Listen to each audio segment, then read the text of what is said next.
Réveille ton bise. Tin, tin, tin. Réveille ton bise. Bienvenue sur Réveille ton bise, le podcast qui t'aide à y voir plus clair quand tu ne sais plus trop où tu vas et que tu as envisagé au moins une fois de fermer ta boîte à 2h32 du mat après une énième insomnie. Moi, c'est Justine Arma, je suis entrepreneur depuis 2018. Mon job, t'aider à traverser les creux, retrouver de la clarté et redonner du sens à ton activité avec plus de kiff et évidemment moins de pression. Parce que oui, persévérer, ça peut aussi rimer avec envie de bosser moins. Alors si aujourd'hui t'as autant d'entrain que le mec de ta meilleure amie traîner à un karaoké un soir de pluie, alors t'es au bon endroit. Prends un café, un carnet et bonne écoute.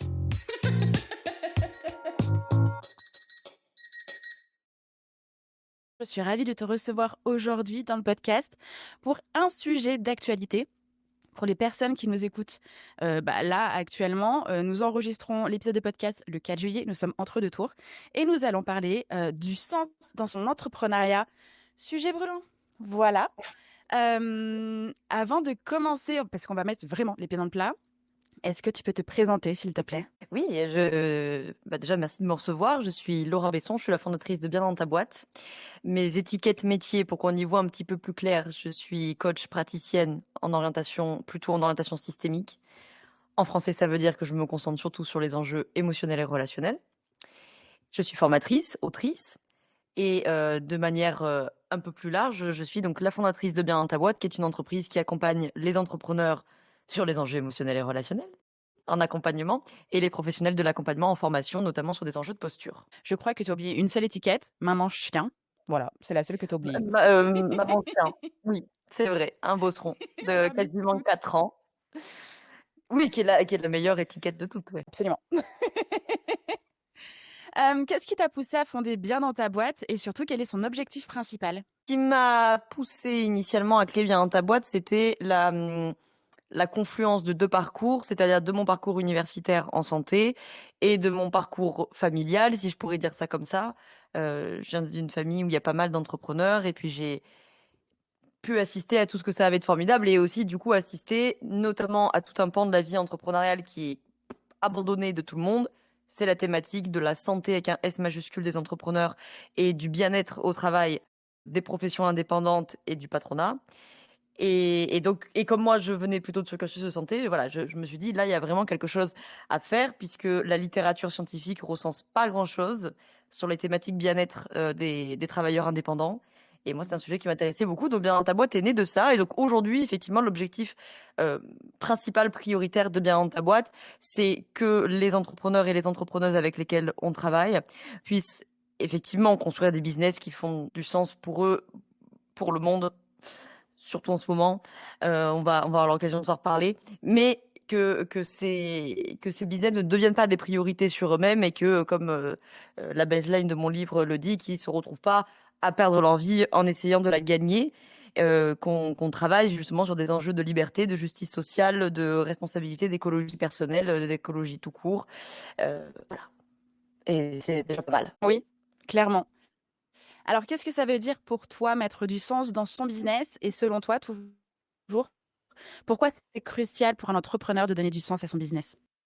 J'ai envie de commencer la réponse en faisant un peu de provocation parce que ça fait longtemps, donc j'ai pas provoqué. Ça fait 3 minutes 10, c'est bon.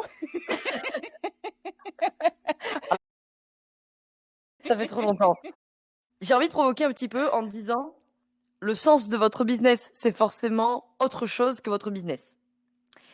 La thématique du sens, si on la regarde d'un point de vue un peu plus philosophique, il va falloir qu'on la décolle une seconde de la question des valeurs. Par exemple, valeurs au sens philosophique, hein. Par exemple, la justice, si je paraphrase André Consponville sur la question, vous n'êtes pas juste pour autre chose que pour la justice. Vous n'êtes pas juste 52 semaines par an, moins 5 semaines de congés payés. Vous n'êtes pas juste quand vous êtes payé. Bref, c'est une valeur inconditionnelle qui compte pour vous, possiblement, et donc vous n'êtes juste pour rien d'autre que pour la justice. Pour autre chose vous êtes entrepreneur pour autre chose que l'entrepreneuriat, a priori. Vous n'êtes pas dans votre entreprise 52 semaines par an, en tout cas je vous le souhaite, et a priori vous n'êtes pas entrepreneur gratuitement. Donc à ce compte-là, si on peut réfuter l'idée que entreprendre soit une valeur en tant que telle, c'est donc bien pour ça qu'il faut trouver du sens. Parce que ce n'est pas une valeur qui va se suffire à elle-même, donc effectivement, ça va être pertinent de trouver du sens. Le sens peut très bien être la mission, entre guillemets, de votre entreprise. Peut-être que le sens que vous y trouvez, c'est d'offrir un avenir à vos enfants. Peut-être que le sens que vous y trouvez se met au service d'une liberté, d'une justice, enfin en tout cas d'une valeur très importante, et qui, elle, pour le coup, est une valeur au sens moral de la chose, c'est-à-dire qu'elle est intrinsèque à elle-même et qu'elle ne dépend de rien d'autre d'extérieur. Comme la liberté, on l'entend très souvent chez les entrepreneurs et entrepreneuses. Il y a la partie pourquoi c'est important. Alors là, c'est la partie psycho qui est intéressante pour nous répondre. C'est que vous allez avoir 2 grandes conceptions du bonheur en psychologie positive. Les philosophes ne seront pas tous d'accord avec ça, mais donc un bonheur qui sera plus lié, on va dire, au plaisir du quotidien, etc. Et une autre vision qui est un bonheur plutôt un peu plus transcendantal qui parle justement d'avoir une vie qui soit alignée avec les valeurs de la personne. Donc du coup, là, ça va être intéressant qu'on ait fait ce travail de c'est quoi pour moi mes valeurs, c'est-à-dire qu'est-ce qui est important pour moi, c'est quoi mes boussoles, qu'est-ce qui fait quand j'ai un carrefour de vie, un choix à faire, ma boussole m'indique quoi? Est-ce qu'elle m'indique plutôt la justice? Est-ce qu'elle m'indique plutôt la liberté? Est-ce qu'elle m'indique plutôt la santé de mes enfants? Est-ce que bon, bref, voilà. Et les valeurs de l'entreprise. Parce que les valeurs de l'entrepreneur ne sont pas nécessairement stricto sensu les mêmes que celles de l'entreprise. Et là, on va pouvoir construire quelque chose, effectivement, qui fait du sens. Et donc, on sait bien, les valeurs sont évidemment, parmi tant d'autres choses, aussi des leviers de motivation. Comment est-ce que toi, tu as trouvé ton propre sens dans ton entreprise? Parce que je te connais depuis 2018, tu provoques mon WhatsApp presque depuis autant de temps. Je t'ai vu évoluer, je t'ai vu sur les anciens pans de ton activité. Je pense aussi notamment à Santé VG. Tu as évolué, tu as fait pivoter ton entreprise, tu as arrêté certaines choses, tu as recommencé des choses. Tout ça, j'imagine que c'était une quête de sens finalement. Comment est-ce que tu l'as trouvé, ton propre sens? Deuxième provocation du podcast, vous ne trouverez pas le sens puisque le sens, par définition, est une notion qui s'exclut elle-même. Le sens en français, ça a 3 sens, qu'elle peut dire. La sensation, la signification et la direction. La direction me paraît être l'exemple le plus clair pour illustrer ce que je vais dire. C'est que le sens de venir te voir à Lyon, ça n'a du sens tant que je suis pas avec toi à Lyon. Puisque précisément, au moment où je t'ai retrouvé à Lyon, ça n'a plus de sens d'être avec toi à Lyon puisque j'y suis. Donc, le sens est une notion qui s'exclut elle-même. Et donc, Consponville le dit très bien, le sens, ce n'est pas où nous sommes. Le sens, c'est toujours où l'on va. Et comme pas de bol, vous êtes ici, vous n'atteindrez jamais le sens. Donc, petit préambule philosophique pour dire comment j'ai atteint le sens de mon business, je ne l'ai pas atteint. Et j'espère bien que je ne l'atteindrai pas. En tout cas, c'est pas que j'espère que je ne l'atteindrai pas. C'est que j'espère qu'il continuera à changer au moment où je l'aurai atteint. Et donc, effectivement, plusieurs fois chez Bien dans ta boîte, il y a quelque chose qui a réussi à se matérialiser, à se concrétiser dans la vision qui était la mienne. Et donc, par définition, j'en ai changé. Puisque les objectifs se sont mis au service de la vision, la direction, le sens, etc. En tout cas, du sens comme direction. Et donc, une fois que tu es arrivé à destination, faut-il donc bien en trouver une autre? Ou pas. Mais en l'occurrence, moi, j'en ai trouvé une autre parce que je voulais que l'entreprise continue, quoi. Et continue à évoluer. Donc, du coup, je suis bien en peine de répondre à ta question sur comment j'y suis arrivée, parce que c'est pas le cas. En revanche, là où je peux donner quand même un élément de réponse, un peu philosophique encore, mais très pratico-pratique, c'est que justement, je pense qu'avoir une vision un peu hegelienne de la chose ici, c'est intéressant, c'est-à-dire d'avoir une vision matérialiste, alors pas matérialiste au sens politique, mais matérialiste au sens concret, c'est-à-dire pratico-pratique, de faire l'expérience du réel. Parce que souvent, sur ces questions du sens, des valeurs, etc., et j'en ai fait aussi, et ça m'a beaucoup aidé d'ailleurs, j'embrasse Sophie si elle passe par là et qu'elle nous écoute, qui m'a accompagnée justement à travailler notamment sur la thématique RSE de l'entreprise et sur les valeurs de l'entreprise, etc. Mais souvent, sur ces sujets-là, on reste un petit peu enfermé dans un truc qui est très intellectuel, qui est très introspectif, qui est très réflexif. Et ces moments-là sont importants, c'est pas moi qui vais dire le contraire, je vais pas me tirer une balle dans le pied de mon propre métier. Mais je crois que c'est toujours en faisant l'expérience du réel, en faisant l'expérience de la matière, que vous allez vous confronter à ça me plaît pas, ça me parle pas, c'est aligné avec la cible, c'est pas aligné avec la cible, ou je veux changer de cible parce que peut-être c'est pas aligné suffisamment pour moi et pour l'entreprise. Et que et je pense que c'est ce qui a permis à Bien dans ta boîte d'avoir tous ces pivots, ces réajustements, etc. C'est à chaque fois d'avoir fait l'expérience du réel et qui m'a permis de dire: «Ah bah tiens, ça marche» et puis: «Ah bah tiens, ça marche plus». Ou des fois d'entrée de dire: «Bah, c'était une vraie idée à la con, ça va pas marcher, quoi». Top. Hem, Quels sont les signes avant-coureurs ou les signes tout court qui montrent pardon, qu'un business manque de sens, et qu'il est temps de réévaluer sa direction? Encore une fois, on va partir du principe qu'un business manque de sens dans l'idée de l'éparpillement, dans l'idée d'être dans son bocal, dans l'idée de faire comme les autres et de pas être bien, dans cette idée-là. Alors, des signes avant-coureurs, la baisse de motivation, la procrastination, j'y mets quand même des petits, pas red flag, des petits, yellow flag. Parce que la procrastination, il y a beaucoup de choses entremêlées dans cette thématique-là et notamment les enjeux émotionnels, mais ça peut venir parler aussi d'une lassitude, d'une baisse de motivation, d'une sensation de désalignement. Alors le désalignement, c'est pas toujours une mauvaise chose, hein. En fait, c'est très emmerdant si vous êtes toujours aligné dans votre boîte parce que c'est dans le désalignement que vous mesurez justement que peut-être il y a besoin de redirection ou que peut-être vous n'êtes pas super en phase avec votre désir profond. Donc ça, c'est justement, mais ça rejoint presque la notion de l'échec comme me rapprochant de la vérité et peut-être la vérité de mon désir profond, et l'échec comme redirection. Donc si je me désaligne jamais, je laisse aussi jamais la possibilité à la redirection, à la surprise, au truc inattendu. Je me rends pas disponible à la rencontre avec un R majuscule, rencontre d'un nouveau client, d'un nouveau marché, d'une nouvelle offre, de etc., etc. Donc signe avant-coureur, les baisses de motivation, la lassitude, éventuellement la procrastination, la fatigue aussi, même si évidemment faut pas la résumer à ça, mais bon, ça peut venir avec une forme de lassitude. Des baisses de résultats, hein. Pourquoi pas une offre qu'on vend plus, on n'a plus envie de, je sais pas moi, de sortir les podcasts dessus, on n'arrive plus à la vendre, ce genre de truc-là. La cible aussi, la cible qui comprend rien. Vous sortez une nouvelle offre et la cible qui se met à poser beaucoup de questions, qui comprend pas trop ce que vous vendez, qui comprend pas trop à quoi ça sert. Alors évidemment, ça peut être juste l'offre qui est mal marketée, qui est mal brandée, mais ça peut aussi, voilà, mettre la puce à l'oreille. Quand la cible commence à être paumée, c'est que généralement vous êtes paumé, que du coup le message il est pas clair, il n'est pas transmis de manière claire, et donc peut-être que là effectivement on manque aussi un peu d'une grande vision, et cette grande vision, mais ça va se ressentir sur la motivation, certes, mais ça va se ressentir, vous n'allez pas arriver à pondre une stratégie, vous allez avoir du mal à vous projeter, planifier la semaine, le mois, le trimestre, le semestre, l'année. Si on ne sait pas trop où on va, c'est compliqué. Voilà, c'est déjà pas mal. Oui, c'est déjà pas mal de signaux. Je pense que les personnes qui nous écoutent à l'instant T peuvent au moins, je pense, trouver 3 signaux, dans leur quotidien.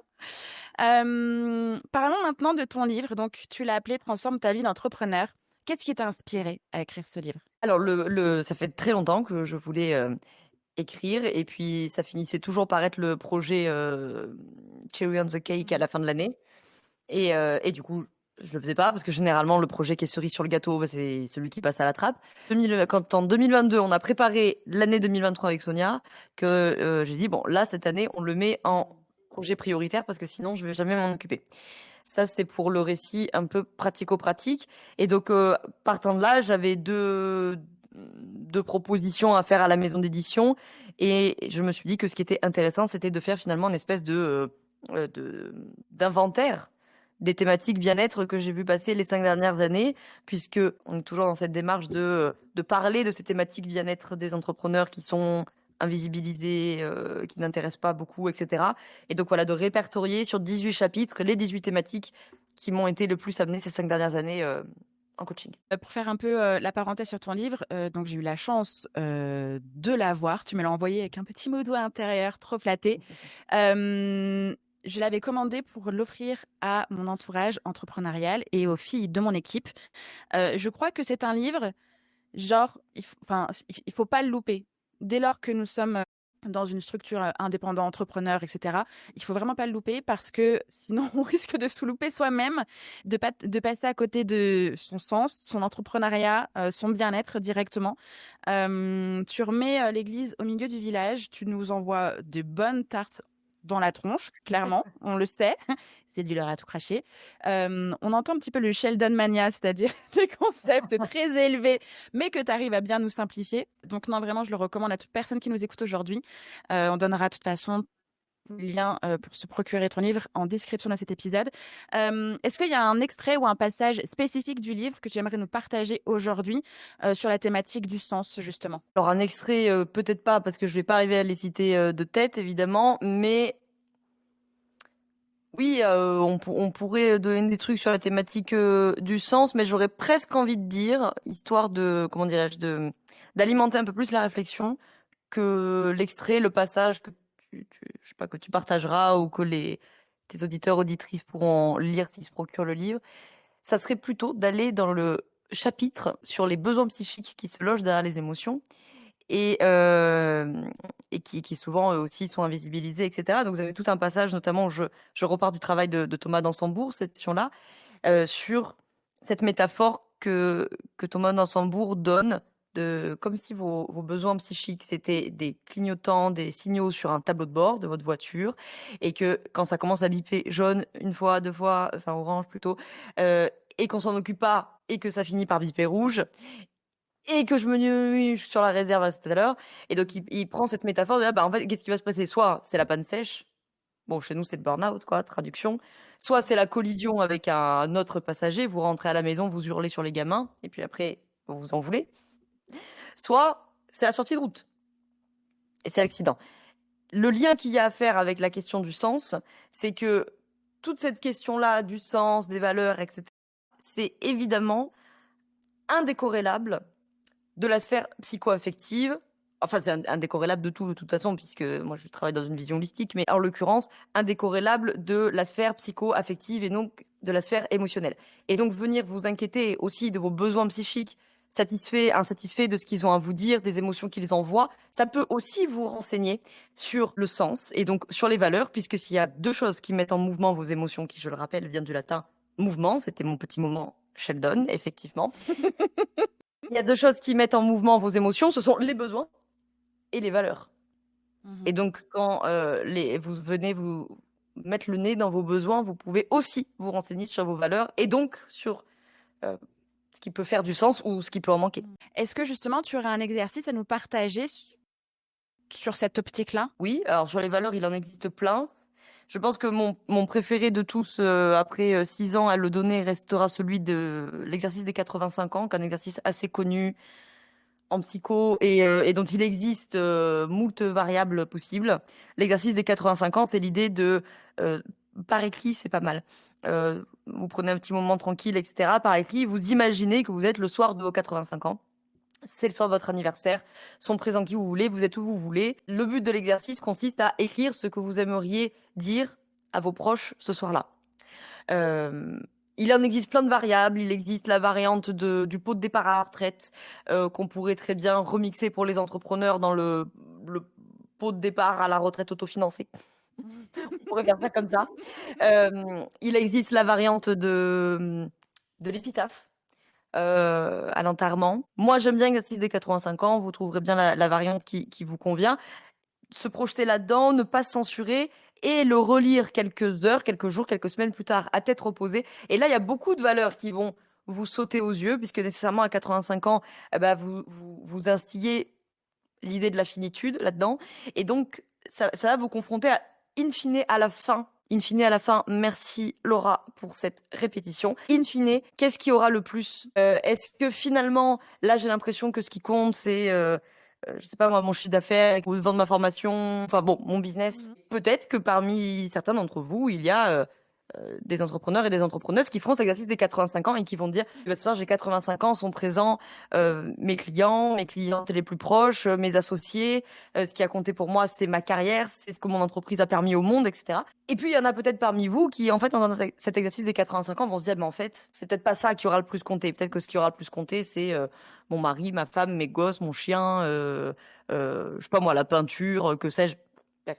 Donc c'est un exercice très intéressant parce que justement il va vous mettre en exergue qu'est-ce qui est le plus important pour moi. Et ce qui est le plus important pour moi, c'est ce qui guide mes choix. Et ce qui guide mes choix, ça s'appelle des valeurs, entre autres. Bien, merci. Tu m'as donné en devoir il y a quelques semaines cet exercice-là. Je peux vous assurer que c'est un exercice hyper puissant. Pareil, ça sert de gifle, hein. Si jamais on n'avait plus les yeux en face des trous, c'est direct, ça le met les, les yeux en orbite, c'est bon. Vraiment, c'est un exercice très puissant. Essayez de le faire en mode tranquille, prenez le temps, tout seul, on se coupe du monde. Et on le fait. Ça peut être pas si simple de s'y mettre, mais une fois qu'on commence à écrire les premières lignes et qu'on commence vraiment à être sincère réellement, parce que c'est vraiment de l'introspection et de la projection, ça déroule tout seul. C'est très puissant. Merci pour cet exercice que tu nous partages aujourd'hui. En résumé, quels sont les 3 conseils que tu peux donner aux entrepreneurs qui cherchent à aligner leur business et leurs valeurs personnelles? Le premier conseil que j'aurais à donner, c'est encore un conseil un peu provoque, c'est laisser tomber cette obsession avec laquelle on vous rabâche les oreilles tout le temps de il faut trouver le why, il faut trouver le sens, etc. Sous-entendu, tu démarreras après avoir trouvé. Donc non, démarrez avant et vous trouverez en faisant. Et je vais tout de suite me contredire, vous ne trouverez pas. Vous trouverez pour 1 an, pour 2 ans, pour 5 ans. Peut-être parmi vous, vous trouverez pour les 30 prochaines années. Peut-être qu'il doit y en avoir des exceptions. Mais pour la plupart d'entre nous, ça s'est pas passé comme ça. Surtout si vous êtes jeune. Parmi tes auditeuristes, il y a des personnes qui ont 20, 25, 27, 28. Le système de valeurs, très souvent, il consolide vers 25, 30 ans. Donc généralement, entre 20 et 30, il y a beaucoup de mouvements dans les valeurs et dans les forces. Donc, en plus, il y a cet effet-là. Mais les valeurs peuvent changer tout au long de la vie. Hein. C'est bon, j'ai fêté mes 30 ans, puis ça y est, c'est fait. Bref, donc le premier conseil que j'aurais à donner, c'est de lâcher un petit peu du lest avec ça, parce que souvent, il y a une pression monumentale, et je vois beaucoup d'entrepreneurs et d'entrepreneuses depuis des années qui s'arrachent les cheveux et qui me disent, ben oui, mais j'ai pas trouvé le sens, j'ai pas trouvé le truc. Peut-être que tu cherches un truc qui est une chimère, en fait. Hein. C'est possible. Le deuxième conseil que j'aurais à donner sur cette question du sens, c'est un parti pris. Donc, ça ne plaira peut-être pas à tout le monde. Moi, j'aime bien qu'il y ait un mix de valeurs un peu pratico-pratiques, je vais m'expliquer après, et de grandes valeurs. C'est-à-dire que je trouve que des fois, c'est difficile. Alors, je ne parle pas de vos valeurs perso, mais sur l'entreprise. Des fois, ça peut être difficile de piloter l'entreprise en accord avec la vision.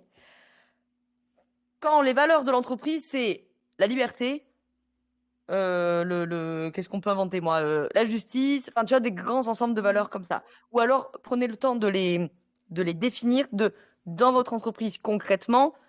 Ça veut dire quoi la liberté? Parce que la liberté, on va prendre celle-ci puisque les entrepreneurs, ils sont abonnés à cette valeur-là. Entre la liberté d'action, la liberté de penser, la liberté géographique, la liberté financière. Donc, de décrire qu'est-ce que vous entendez par liberté. Et quand on arrive dans le domaine entrepreneurial, c'est quoi les métriques? Comment on va savoir que l'entreprise, elle favorise la liberté? La sienne, la vôtre, celle de vos clients, celle du vivant, tous, ok, mais quelles métriques? Voilà. Donc, quand on rentre dans la question après entrepreneuriale, qu'on puisse avoir une approche un peu pragmatique. Alors, je vous dis pas c'est certainement pas moi qui vais dire ça, de vous mettre à tout mesurer, tout traquer, tout le temps, partout, machin. Mais c'est vrai que quand on a des grandes valeurs comme ça vaut le coup quand même de les spécifier ou de les entremêler d'axes peut-être un peu plus précis, un peu plus concrets. Ça pourrait très bien marcher pour vos propres valeurs également, d'ailleurs. Hein. Voilà, j'en ai donné 2. Le troisième, c'est que, au même titre que dans la première, j'ai dit il faut faire l'expérience du réel. Ça, me paraît évident. La troisième, c'est qu'il faut aussi un petit peu de possibilités de réflexion, d'introspection, peut-être d'accompagnement, parce que forcément, décrypter ses filtres à travers ses propres filtres, comme je dis souvent, c'est compliqué. Pour qu'il y ait quand même ces temps de prise de recul par des exercices, par un cerveau annexe qui vous aide à réfléchir, mais en tout cas, qui permettent de se décoller un petit peu, surtout quand on est entrepreneur, parce qu'il y a souvent beaucoup de porosité entre l'entreprise et l'entrepreneur-entrepreneuse. Et peut-être que pour beaucoup, ça vous convient. Pour d'autres, peut-être c'est plus embêtant si vous avez potentiellement une perspective de recrutement d'équipe, peut-être un jour de revente de l'entreprise. Ça peut être quand même intéressant d'investir cet espace, cet écart qu'il y a entre l'entreprise et vous. Alors probablement, il y aura sûrement un socle de valeurs en commun, probablement. Mais vous pouvez quand même avoir beaucoup de différences entre les deux, quoi. La blague privée, c'est que tu as attendu 47 pages avant de nous parler des conceptions du monde. Est-ce que tu peux juste un petit peu nous en parler rapidement parce que c'est clairement la colonne vertébrale de tout ton enseignement, de tout ce que tu nous partages tout le temps. Est-ce que tu peux expliquer ça rapidement, histoire que les personnes, quand elles arrivent à la page 47, ne soient pas en mode genre: «What the fuck?» C'est très rigolo cette histoire parce qu'effectivement, j'ai reçu beaucoup de commentaires où c'était dans les stories Instagram de ceux qui recevaient le bouquin, de celles et ceux qui recevaient le bouquin et qui mettaient en story. Je les remercie d'ailleurs pour la promo. Et il y avait souvent des allusions à cette histoire des constructions du monde. Ah, je crois que j'ai psychotraumatisé énormément de gens. Je tiens à me dédouaner de toute responsabilité. C'est Moni El-Kaïm qui a pondu ce concept, hein, donc on va rendre au grand chef la responsabilité du psychotrauma. Alors justement, les constructions du monde, c'est un concept de Moni El-Kaïm, qui est un praticien de la systémique, notamment de la famille et du couple. Praticien de la systémique, par définition. La question des constructions du monde, les constructions du monde, il faut que vous voyez ça comme une paire de lunettes qui vous fait filtrer la réalité. Alors concrètement, c'est quoi une construction du monde? C'est je suis insuffisante, je suis pas importante, je suis sans valeur, je suis pas à la hauteur. C'est un peu un sous-groupe des croyances. On pourrait résumer ça comme les croyances négatives à propos de soi-même. En français, ça veut dire que quand je suis enfant, je fais l'expérience de mes figures d'attachement et de mon système familial. Et je vais faire l'expérience probablement de besoins qui ont été lésés ou tout du moins qui ont été perçus comme lésés. Et sur ces besoins qui ont été lésés enfant, peut-être le besoin de reconnaissance, peut-être le besoin de valorisation, peut-être le besoin d'écoute, le besoin de compréhension, le besoin de respect, la liste est interminable. Sur ces besoins lésés, je vais me mettre à me construire mon monde. Donc sur un besoin de reconnaissance lésé, l'enfant A va dire « Ah, mais en fait, si on me reconnaît pas, c'est parce que je suis pas à la hauteur. » L'enfant B, il pourrait dire « Ah, mais si on me reconnaît pas, c'est parce que je n'ai pas de valeur. » Et puis l'enfant C pourrait dire « En fait, si on me reconnaît pas, c'est parce que je n'en fais pas assez. » Et donc vous aurez 3 constructions du monde qui vont sortir de ça. L'enfant A va, alors je sais plus ce que j'avais sorti comme exemple, l'enfant A va dire je suis pas à la hauteur, je crois que j'avais dit ça. L'enfant B va avoir une construction du monde du type je n'ai pas de valeur, et l'enfant C va avoir une construction du monde d'insuffisance qui va lui dire je suis insuffisant, insuffisante, je n'en fais pas assez. Et donc une fois que j'ai ces filtres, alors il y en a plusieurs des constructions du monde, mais souvent il y en a quand même 2-3 qui prennent beaucoup de place. Une fois que j'ai ce filtre, je vais me mettre à filtrer tout le réel à travers cette construction du monde, et c'est bien cette jolie petite construction du monde qui va vous emmener à répéter des situations qui vous enquiquinent, à répéter des relations qui ne feront que vous valider. Enfin, c'est pas la relation qui vous fait valider, c'est vous validez votre construction du monde grâce à la relation en question. Et donc, si vous avez une construction du monde, par exemple, d'insuffisance, exemple au hasard comme ça, parce que les femmes ne sont pas du tout concernées par ça, mesdames, messieurs qui nous écoutez, surtout mesdames, parce qu'on a beaucoup de femmes dans ces constructions-là, je suis insuffisant, je suis insuffisante, vous allez très probablement vous retrouver embourbé constamment dans des relations amoureuses, affectives, professionnelles, etc., où vous passez votre temps à en faire énormément et que ça ne suffira jamais à la personne en face, et donc vous allez vous valider que, voilà, j'en ai de nouveau pas fait assez. Typique classic shit, position de sauveur. C'est important de faire le détour sur les constructions du monde, justement, parce que les exemples que tu as cités peuvent être mis en parallèle avec des situations quotidiennes dans son entrepreneuriat, justement, et que ce qu'on ne règle pas à titre personnel va forcément déborder dans son entrepreneuriat, parce que par essence, c'est nous. Donc l'idée, c'est de pouvoir comprendre ce que c'est, de pouvoir du coup travailler dessus si on le souhaite, si on a envie de les identifier, et de se faire un petit peu de mal pour aller mieux. Mais voilà, c'est important d'en parler parce que justement, tu l'abordes dans le livre. C'est important de le comprendre, c'est important d'identifier. Et puis l'idée, encore une fois, si on reprend le titre de ton livre, c'est de pouvoir transformer sa vie d'entrepreneur. Et ça commence par là aussi. Comment est-ce qu'on peut se procurer ton livre, justement ? Vous avez 3 manières. Vous avez vos libraires indépendants, déjà, on va commencer avec eux, parce qu'ils ont bien besoin qu'on les soutienne. Donc on peut aller en librairie, soit le trouver sur place si la librairie l'avait déjà commandé, soit le commander à la librairie. Sinon, on peut le commander sur la FNAC et sur Amazon, hein, évidemment, de manière beaucoup plus classique aujourd'hui. Donc je mettrai les liens en description de l'épisode. Où est-ce qu'on peut te retrouver sur les internets ? Alors, c'est facile parce que c'est bien dans ta boîte. Donc, le site internet, c'est bien dans ta boîte.fr. Le compte Instagram, c'est bien dans ta boîte. Le podcast, c'est bien dans ta boîte. et sur LinkedIn, par contre, c'est mon nom, Laura Besson. Alors, j'imagine qu'on doit être plusieurs parce que c'est pas très original comme nom. Mais sinon, on peut me retrouver sur bien dans ta boîte. Parfait. Pareil, les liens seront en description de l'épisode. Est-ce que tu as un dernier conseil ou message aux entrepreneurs qui nous écoutent aujourd'hui? Alors, j'ai une double question. Déjà, un dernier conseil pour les entrepreneurs qui nous écoutent aujourd'hui et qui cherchent à mettre plus de sens dans leur business. Ok. Faites, je l'ai déjà dit, mais c'est pas grave, je le redis. Faites l'expérience du réel, parce que même si vous prenez une tôle, même si vous prenez une veste, ça sera plus dur, mais ça sera plus intéressant. Plutôt que de passer des mois, des fois des années, derrière votre ordinateur, à cogiter, à réfléchir, à faire des click-up, à faire des notions, à faire des mind maps de valeurs, machin, à refaire pour la 48e fois la page à propos. Non seulement vous avancez pas beaucoup, vous allez vous frustrer, et c'est pas très intéressant. C'est très rigolo les 3 premières semaines, puis au bout d'un moment, c'est plus très intéressant. Alors que si vous faites l'expérience de la matière, si vous faites l'expérience du réel, et que vous dites, ok, c'est ça le sens, et puis vous allez sur le terrain, et vous vous bouffez le mur de la vie, et vous dites, bon Dieu, bah, c'était pas ça, j'étais à côté de la plaque, en fait, ça me rend pas heureux, ça me rend pas heureux. En fait, j'ai coulé ma boîte, j'ai foutu en l'air mon offre, ou que sais-je. C'est plus dur, mais c'est plus intéressant. Parce que vous aurez toujours de la data, et vous aurez toujours des enseignements à tirer de ça. Si vous êtes dans votre bureau, c'est moins dur, mais vous n'allez pas obtenir grand-chose. Et justement, est-ce que tu as un message, alors je sais pas, un message d'encouragement, de motivation, de soutien, d'amour? Parce que donc, comme je le disais, on est 4 juillet, on est entre deux tours. Les personnes qui nous écoutent sont nous du futur. Je ne sais pas dans quel multiverse. Alors comme je te disais en off, on est bloqué dans une boucle, enfin un truc chelou. Entre on est le 4 juillet, je porte un pull, il fait déjà 17h, c'est 9h37 du matin. L'environnement socio, économique, enfin bref, tout ce merdier là, politico-bordélique.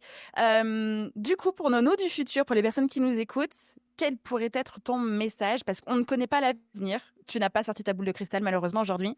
Mais bon, on peut faire un petit peu le flair, hein, on peut sortir un petit peu le nez. Alors déjà, je te remercie de la poser, la question, parce que je pense que c'est important qu'on puisse s'en toucher 2 mots. En tout cas, ça l'est pour moi, et je me doute que ça l'est pour beaucoup de celles et ceux qui nous écoutent. J'imagine que ce cut va finir sur les réseaux sociaux et que je vais encore pas me faire des amis. Je place après, de toute façon, sur ces questions-là. Qu'est-ce que j'ai envie de dire aux nous de septembre, c'est ça, hein? Ouais. J'aurais envie de nous dire, je ne sais pas où vous en êtes, les nous de septembre. Je sais pas où vous en êtes, parce que nous, aujourd'hui, on ne sait pas ce qui nous attend. J'ai envie de nous dire qu'on a peur, vraiment, beaucoup. En tout cas, c'est mon cas, et je sais que je suis pas la seule. Je pense qu'on est tous beaucoup pris par l'émotion. Et c'est mon cas à moi maintenant, parce que j'en parle avec beaucoup de régulation émotionnelle, mais on a vraiment la trouille. J'ai envie de nous dire en septembre que si la situation est moins pire que celle qu'on présage aujourd'hui, je nous demande, au nous de septembre, à tous les militants et les militantes de ne pas lâcher, parce que les échéances suivantes arriveront vite.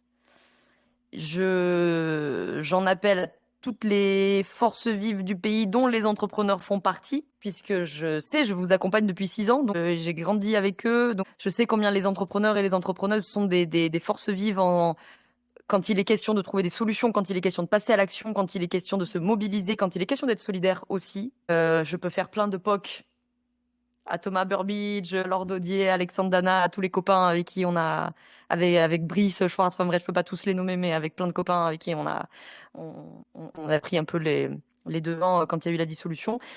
Donc voilà, j'en reviens à mon truc, excusez-moi, je digresse dans cette question-là, mais parce qu'elle nous inquiète beaucoup. Donc c'est le premier truc que je dirais à nous du septembre, si ça s'est moins mal fini que prévu, alors j'en appelle à toutes les forces vives du pays, les entrepreneurs et entrepreneuses en faisant partie, à tous les militants, les militantes, les sympathisants, les sympathisantes, à toutes les personnes qui sont concernées de près ou de loin, retourner au front, et parce que les prochaines échéances seront rapidement là, et que même si il existe un monde où on a échappé à la catastrophe maintenant, elle nous pend au nez de toute façon. Et je le redis de manière très claire, je vais encore pas me faire des amis parce que ça va finir sur les réseaux sociaux, et je le dis de manière très claire, entrepreneurs et entrepreneuses, il n'existe pas de monde dans lequel vous serez gagnant dans ce monde-là. Ça n'existe pas. Le grand patronat, peut-être.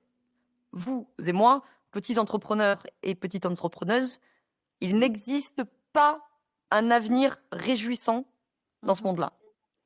Et je parle même pas des questions sociétales, parce que alors là, n'en parlons pas. Mais même d'un point de vue économique, quoi. Clairement. Et deuxième option, je m'adresse aux nous de septembre. Si les nous de septembre qui nous écoutent, nous sommes dans la catastrophe. Et si nous sommes dans la catastrophe, je crois qu'en fait l'appel est le même.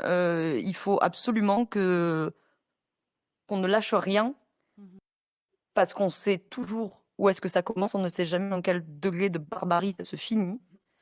J'en ai parlé hier avec des collègues entrepreneurs et entrepreneuses peut-être moins actifs que nous. Allez, je vais conclure là-dessus. L'appel que j'aurais à faire pour les entrepreneurs et entrepreneuses qui nous écoutent, parce que j'en ai vu ne pas prendre la parole et je le comprends, on ne shame personne, chacun a ses raisons.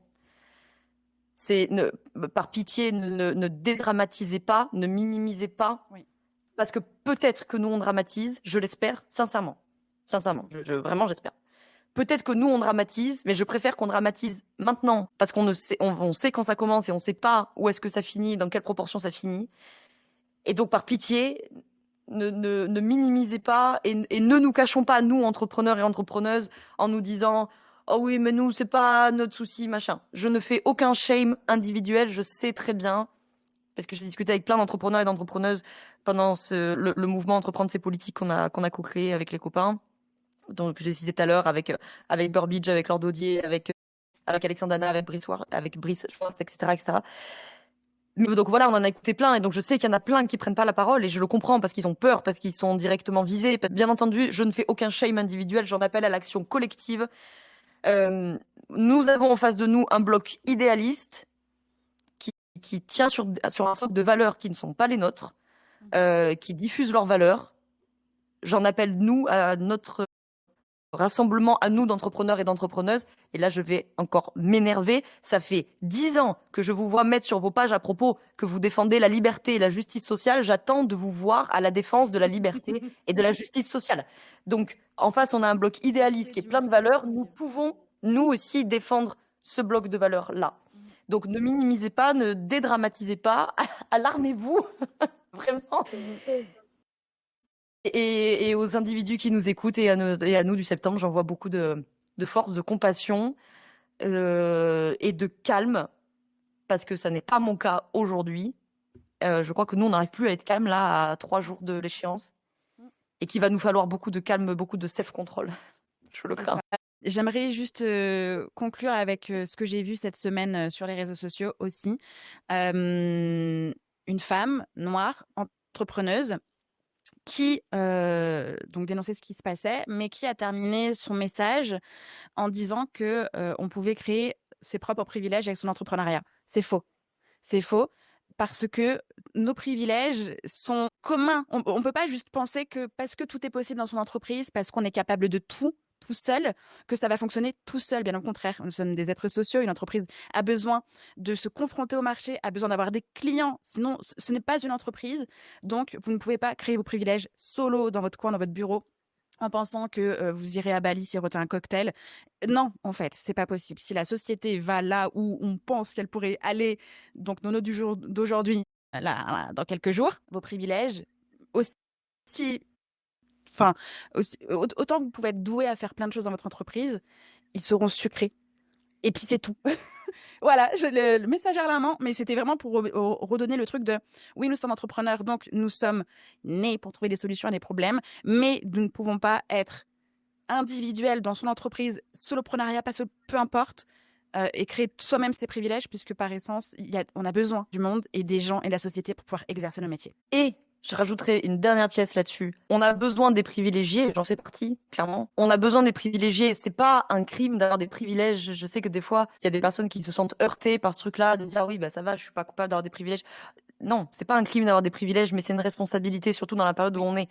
Comme moi, vous faites partie des privilégiés, parce que bon, on va pas se mentir, parce que blanc, on va dire les choses clairement, parce que blanc, parce que famille classe moyenne, parce que entrepreneur, parce que bon bref, pour plein de choses, parce que pas malade, parce que valide, enfin bref, la liste est interminable. Si nous on fait pas front, qu'est-ce qu'il arrive à nos copains et copines qui eux pour le coup cumulent des discriminations et des injustices en fait. Ils ont vraiment besoin de nous là, vraiment. C'est pas le moment de la jouer solo là les gars. Merci Laura pour cet échange sur des sujets d'importance aujourd'hui et d'importance demain. Ça va, tu as passé un bon moment. Je sais qu'on termine sur une note touchy, clashy, tout ce que tu veux. Refaisons monter Ça va, l'énergie. ça va. Je suis très calme. Elle va quitter l'interview, elle va aller casser une bouche. Non, Elle on est a où, dit là-dedans? calme. On a dit calme, C'est pondération, vrai. compassion, empathie. Calme. Amour. Non, je vais aller me boire un petit café parce que je suis pas assez remontée là. Tout à fait. Merci en tout cas pour ta venue ici. Tu reviens évidemment quand tu veux. Je sais plus on a fait plein d'épisodes de podcasts sur tous les podcasts du monde que j'ai eu. Bref, on se parle partout tout le temps. Je sais pas. Je crois que tu es même déjà venu de Réveil ton bise. Je sais plus.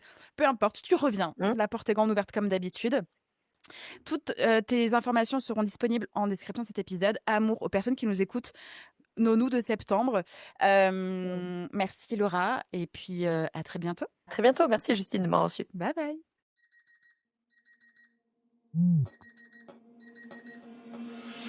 Merci d'avoir écouté l'épisode jusqu'à la fin. Tu es clairement dans le club des vrais. Si ça t'a fait du bien, fait réfléchir ou donner un peu d'élan, partage-le à une entrepreneur autour de toi. Tu peux aussi t'abonner, laisser un avis et des étoiles sur Apple Podcast ou Spotify. C'est clairement le meilleur moyen de faire vivre Réveille ton bise.